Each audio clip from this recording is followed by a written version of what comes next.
Okay, we'll start with Rob. Hello. Very happy? No, lovely to see you. Nice to see you. I've got to start with the obvious. Have you heard, as a club or as an individual, about your appeal against the 4-point penalty yet? Not yet. Unfortunately, not yet. We are expecting not yet. You say unfortunately. How difficult is it from the manager and the players' perspective when you don't know at this stage of the season? It's very difficult. We've been dealing with this situation for a while. We all expect this decision to come sooner. So we are aware and we know exactly how many points we have. Do we have 30? Do we have 29, 28, 27, whatever? So we need as fast as possible. Have you any idea of timescale? No. This is things that the club is dealing, not us. You'll be aware this week that the audio from the penalty incident against Everton came out, and Howard Webb has admitted that there was a mistake there. That should have been a penalty. He says the first two weren't.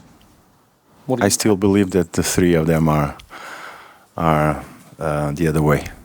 But he came the decision of the observation of the PGMOL, and he clearly says that the third one is a penalty. Unfortunately, they got it right. They got it wrong. Does that make you feel any sort of relief that they've said that was a mistake, or does it just make you angrier? No, it happened before. It happened before in many situations that we had. Then the panel have decided and said that it was the other way around. You cannot be bothered by that. What we expect is everything to go well and good decisions, good refereeing, so not interfering with the results. This is what we want, so let's move forward.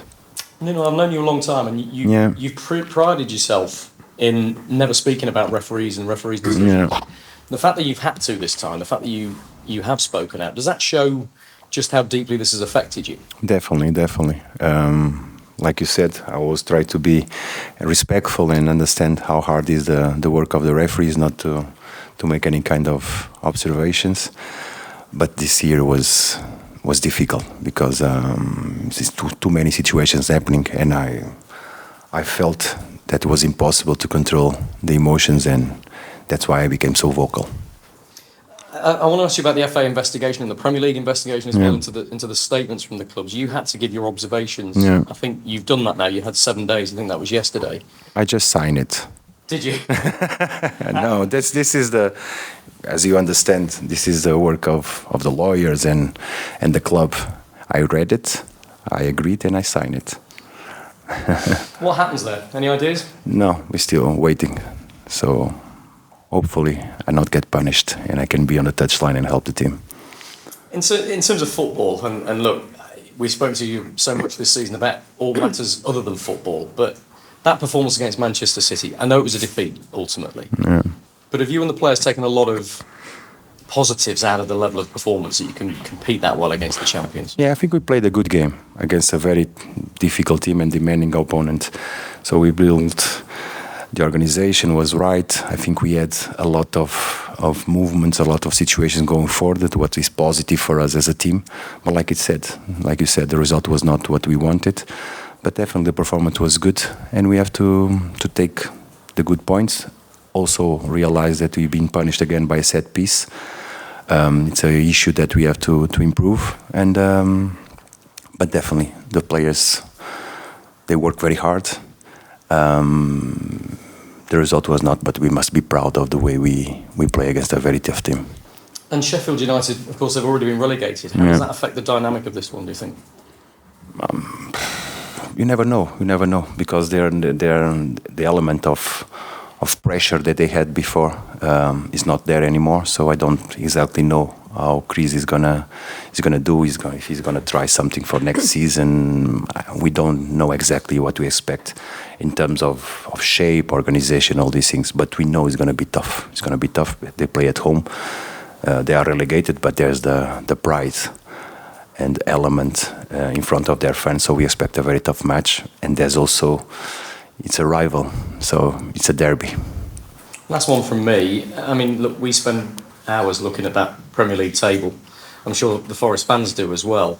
Do you see it now as 3 teams involved, 2 of which will be relegated, whether that's yourselves, Burnley or Luton? Yeah, definitely, yeah. looking at the table and the points and the analysis and the next matches is going to be, but it's going to be till the end. It's not going to be solved. It's going to be till the end. We are fortunate that we depend on ourselves, and this is what we must keep it. After Sheffield, we must still be in our hands. So for that, we must win. Thank you, Nuno. Thank you. Thanks, Rob. Hi, Nuno. Hello. Chris Wilder once described you as magic and that you always had a beer after games. How would you describe Chris as a person? I love him. We go a long way back to the championship. I have a big admiration for him. You mentioned the word pride there. He kind of embodies that, doesn't he? Definitely.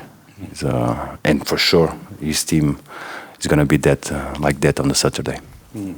If you can replicate that sort of desire, that performance that you did against Manchester City, how confident do you think fans will be that you can come away with that crucial win? We are confident. We know that it's going to be tough, but we believe in ourselves. We know that we have a hard task ahead of us, and we are very aware and responsible of the situation. This is what is more important.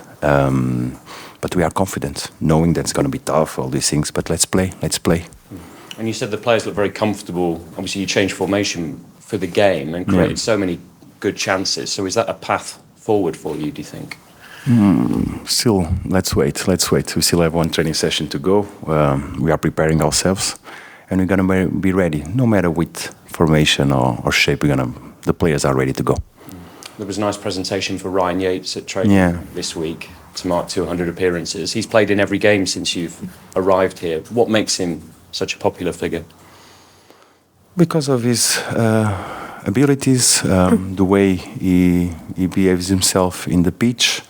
He's very responsible. He's the captain of the team, and he's doing well. So we expect him, not only him, but all the players to get involved in this big fight. But very proud of Yates and the number that he's achieved. He's a club man.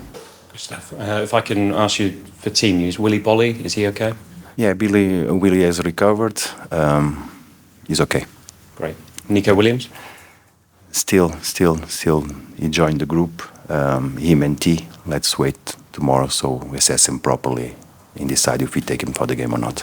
Yeah, for Taiwo, you said you were hoping he would. Yeah, he was out all week. He started today with the group. So let's see if he has this positive feeling. I think he can help us. And finally, Murillo? He's okay. Great. Good luck. Thank you. Thanks, Rob. Natalie.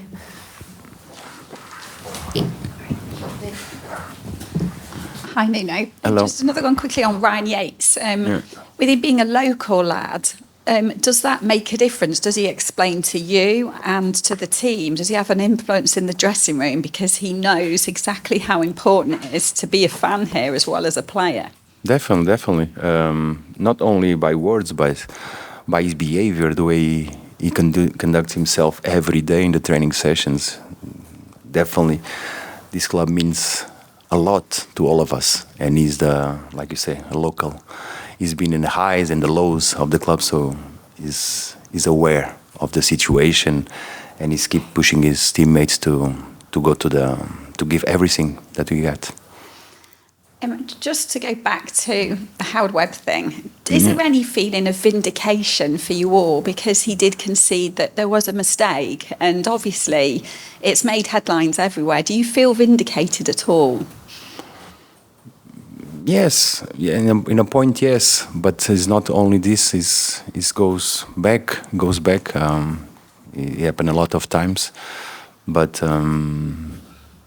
yeah, it's nice when you have an expert saying that they got it wrong and what you said was right and what you saw was right. Makes you feel more comfortable, but it doesn't give you back what happened.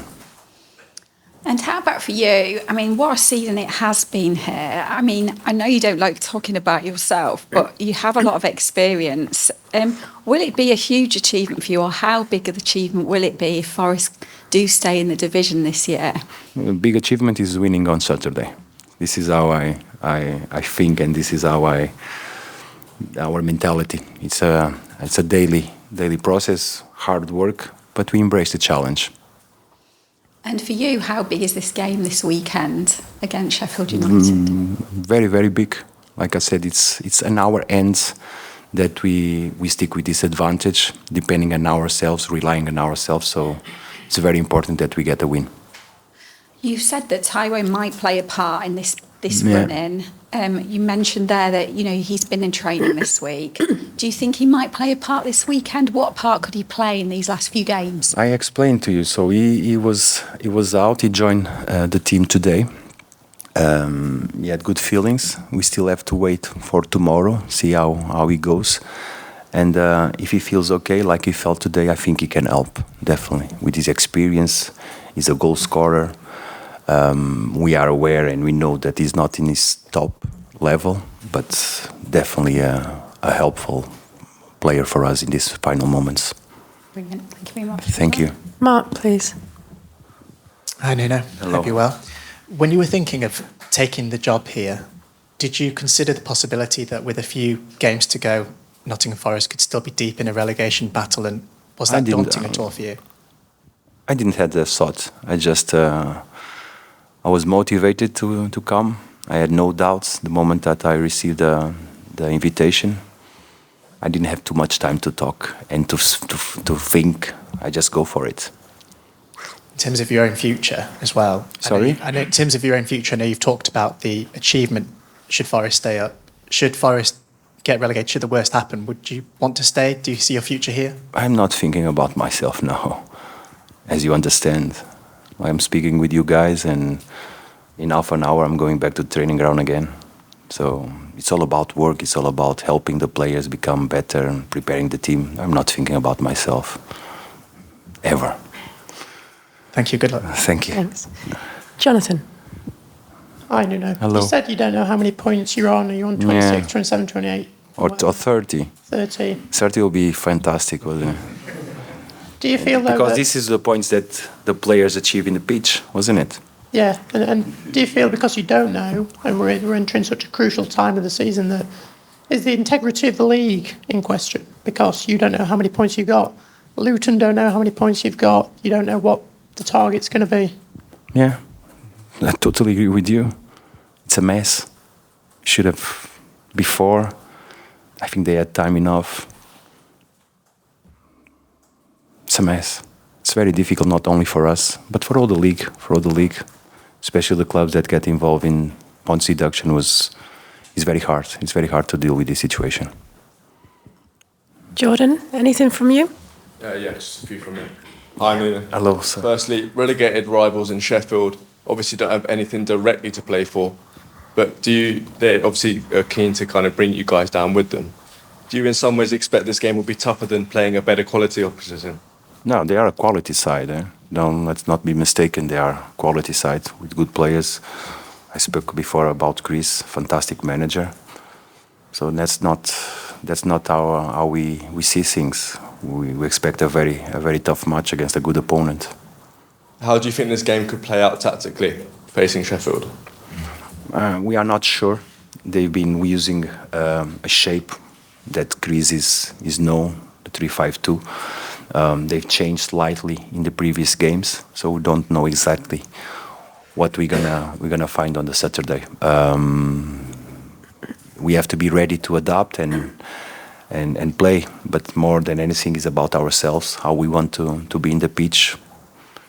This is more important. Prepare well. And you mentioned that Taiwo might be back for the game. Yeah. Do you think that someone like him, having a target man up top, is quite effective playing a back three? Sorry? Do you think having someone like Taiwo will be effective in playing a back Against system? the back three, or was with Against the the back? back three, yeah. Yeah, why not? What is the difference? I don't know exactly what you mean. What's the point? So rather than having a team that have deep blocks, so you might be crossing a bit more, is it important to have someone of his stature in the box against three centre-backs? And if you can have him and Chris at the same time, it will be even better, no? So what I'm trying to tell you is that we can manage more options with T involved. And I know you want to focus on this game, but can you and do you anticipate Burnley's going to be that deciding factor of who goes down? No, we don't know. What we expect, and we are we know that it's going to be till the end because there are so many scenarios that can happen. So let's play game by game. It's easier. Let's focus, and as long as we have it in our own hands, I think it's a big advantage. So we have to keep it. That's all from me. Thank you, sir. Thank you. Cameras off, please. Written section embargo till 10:30. You know, how frustrating is it?